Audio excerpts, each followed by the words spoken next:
Brittany Norwood, Lululemon murder. The gruesome murder over a pair of leggings. And while the fashion athletic brand has faded a bit, there's still one thing really associated with the name Lululemon: murder. Yes, the notorious 2011 Lululemon murders, a case well known throughout the true crime community. But the question has always been, why did Brittany Norwood murder fellow coworker Jayna Murray? Well, it all comes down to a pair of Lululemon yoga pants. Insane! Welcome to AF Crime, the channel that brings you fascinating crimes all around the world. If you're interested in this kind of content, then this channel is for you. Make sure to like this video, click on the subscribe button, and turn on the notification bell to keep you updated on our recent uploads. Now, let's get right into the video and investigate the crime scene of Lululemon murder. Jayna Murray, who was a 30-year-old graduate student, accepted a job at Lululemon Athletics so that Murray could meet other active people and attend seminars which would help her as she was pursuing a Master's of Business Administration degree. While working at the store, she met 29-year-old Brittany Norwood, and fellow employees stated that there were never any issues between the two employees. Then, on March 11, 2011, Jayna and Brittany both were working the closing shift at the famous store in the upscale Bethesda Row shopping center. According to reports, the two women went through each other's bags at the end of their shifts, as per store policy. And when searching, Jayna found a pair of stolen leggings in Brittany's bag. They both left the store at 9:45 p.m. Then, only 6 minutes later, Jayna went and called the store manager to tell her about the stolen leggings. Soon after, Brittany called Jayna and told her she had accidentally left her wallet at the store and that she needed to go back inside to get it.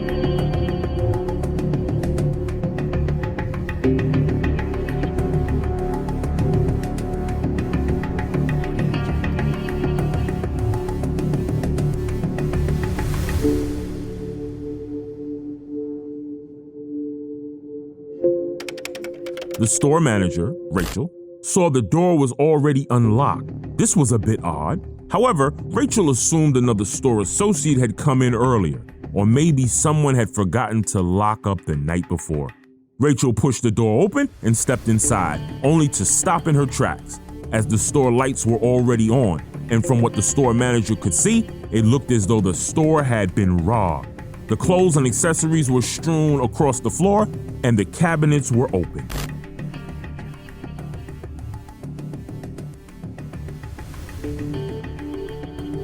The manager then dashed back out of the store and onto the street, where she dialed 911.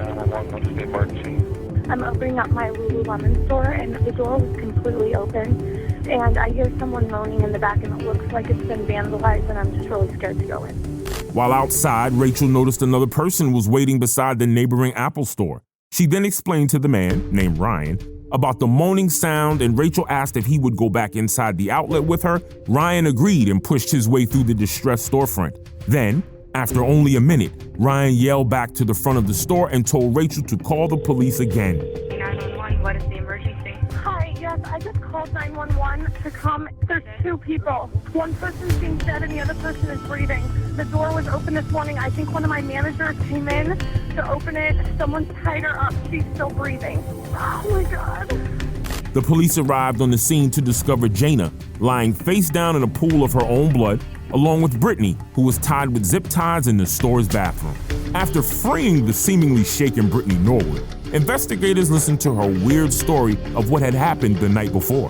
Norwood stated that two masked men barged in, attacked her and Murray, and continued to tie them up and sexually assault them. When Jayna resisted, the men beat her and stabbed her to death. Norwood claimed that she was beaten and cut with a knife, but she survived with only a few wounds. Later on, the attackers left her tied up in the bathroom. The police asked the hospital to perform a medical exam on Brittany to preserve any DNA or any sort of forensic evidence, and then left to begin their investigation.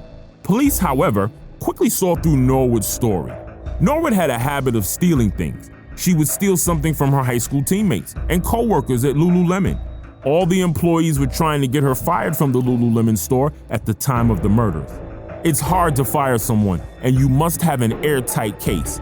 Unfortunately, Jayna Murray caught Norwood with a pair of yoga pants. Jayna had already informed everyone that she had caught her in the act. For that, the victim was given 331 wounds with 5 different weapons and died in one of the most brutal ways imaginable. Brittany, comes a point sometimes and we have to break down and get everything off of our chest. You gotta tell us what really happened. I'm telling you. Because I know what really happened. I told you what really happened. No, what you've done is you've concocted an incredible story that doesn't make any doggone sense. No. With the injuries that you have, they're self-inflicted. Yeah, they're self-inflicted. You did this to yourself. Brittany Norwood tied her own hands and feet after giving herself a few minor wounds and lay next to Murray's dead body for hours until the day Rachel came into the clothing store. People started to reimagine the crime without masked intruders. Maybe it had only been Norwood and Murray closing up the Lululemon store when things took a deadly turn. I think she's just desperate to try to get her life back, but the evidence proved that she was guilty. The Lululemon store where the crime happened remained boarded up and closed as the town eagerly waited for the trial. When it finally reopened in 2011, Jayna's family attended the ceremony. Also, above the entrance, the store dedicated a tribute to Jayna. Brittany Norwood was finally arrested for the murder of Jayna Murray. Following a 6-day trial, Brittany was found guilty of first-degree murder. Norwood was sentenced to life with no possibility of parole for her crime. The judge said that Norwood had a lot of time and the chance to stop, but she didn't. Norwood is currently incarcerated at Maryland Correctional Institute for Women. In 2015, Norwood ran out of direct appeal options. Judge Greenberg called out the Apple Store employees next to the Lululemon. At the time of the murders, you can see security footage of employees listening to the scene and not calling. It has been reported that they heard Jayna Murray begging God for help, so they have to live with that.